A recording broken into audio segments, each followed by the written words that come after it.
Guys देखो, bank merger से related news अभी बहुत ज्यादा स्प्रेड हो रहा है। और उसमें बताया जा रहा है कि UCO bank, bank of Maharashtra, union bank और बैंक ऑफ इंडिया को शामिल किया गया है। राइट। और अगर यहाँ देखो तो कुछ दिन पहले की बात है जब यूनियन बैंक ऑफ इंडिया में मर्जर हुआ था। आपका कौन कौन सा बैंक? आंध्रा बैंक और कॉरपोरेशन बैंक का ऑलरेडी इसमें मर्जर हो चुका है।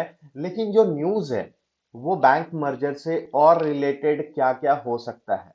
और देखो, मैं आपको थोड़ा सा अपना व्यू बताता हूं कि क्या है आखिर इस न्यूज़ का सच्चाई।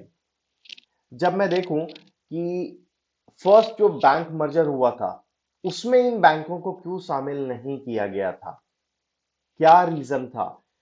तभी अगर मैं देखूं को फाइनेंशियल एस्पेक्ट्स जितने भी बैंक के होते हैं, रेशियोज जो भी होता है, एनपीए रेशियोज जो भी हो गया या कैपिटल एडिकेशन रेशियो जो भी होता है, ये उस समय पे काफी कमजोर था इन सभी बैंकों का। राइट।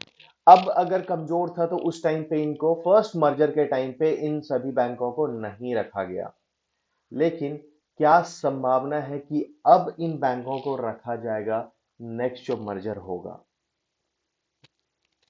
देखो, नेक्स्ट मर्जर का ये जो न्यूज़ है ये मार्केट में स्प्रेड तो हो रहा है, लेकिन जब मैंने अपने लेवल पे बहुत जाना और फिर पूछा बैंकों में, ठीक है, अपने लेवल पे हायर अथॉरिटीज को भी पूछा, तो वहां से पता चल रहा है कि फिलहाल इन सभी मर्जर में कोई भी सच्चाई नहीं है।